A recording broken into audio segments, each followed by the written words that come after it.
Tapping episode లో BRS ఆరోపణలకి Congress నేతలు strong counter ఇచ్చారు. ట్యాపింగ్ కి పాల్పడ్డ కేసీఆర్ కుటుంబానికి శిక్ష తప్పదన్నారు TPCC chief Mahesh Goud.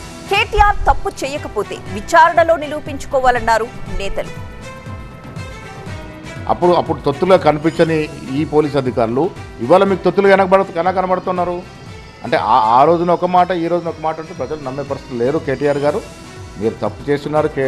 Phone tapping విషయంలో మీరు మీ కుటుంబం మీ ప్రభుత్వం ఆనాడు బీఎస్ ప్రభుత్వం తప్పు చేసింది కాబట్టి ప్రజలు శిక్ష పడాలని కోరుకుంటాం. సర్పంచ్ ఎన్నికల్లో లొట్టబోయినటువంటి మీరు మున్సిపల్ ఎన్నికల్లో కనీసం ఈ దీపం ఆరిపోకుండా ఉండటానికి కార్తీక్ దేవుల పాట ఓడుందిగా ఆ పాట పాడుకునే పరిస్థితికి వచ్చినారు కేటీఆర్ గారు. ఆయనకు అర్థమైపోయింది, వారికి ఇదే భయం ఉన్నది.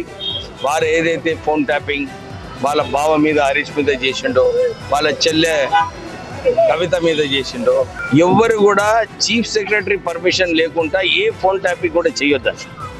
ఏదైతే టీఆర్ఎస్ హయాంలో చేసిండ్రో దానిపైన క్రిమినల్ కేసెస్ పెట్టాలి. వీళ్ళ మీద అధికార దుర్వినియోగం పాల్పడితే, అవినీతికి పాల్పడితే చట్ట ప్రకారంగా శిక్ష అర్హుడు. అది కేటీఆర్ కావచ్చు, హరీష్ రావే కావచ్చు, ఇంకెవరన్నా కావచ్చు.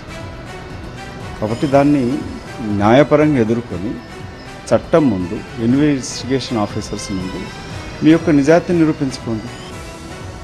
దీన్ని పొలిటికల్ హై డ్రామా క్రియేట్ చేస్తే రాజకీయ లబ్ధి పొందాలనుకుంటే కుదరదు. మేము అధికారంలోకి వస్తామనే భ్రమలు వదిలేయండి. అధికారాన్ని బెదిరిస్తే తస్మాత్ జాగ్రత్త. నీకే ఉందా వ్యక్తిత్వహరణం? బట్టి గారికి లేదా?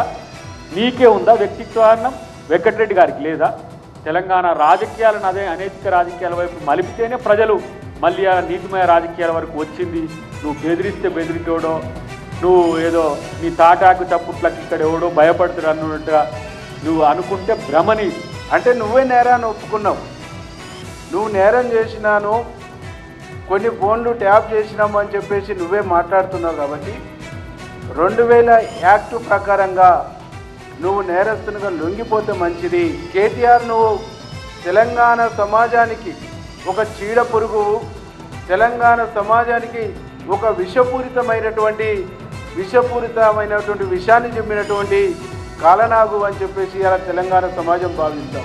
మళ్ళా మూడోసారి అధికారం రావాలనే ఒక దురహంకారంతో, ఒక అహంకారపూరితమైనటువంటి కేటీఆర్ చేసినటువంటి ఒక దుర్మార్గపు చర్య.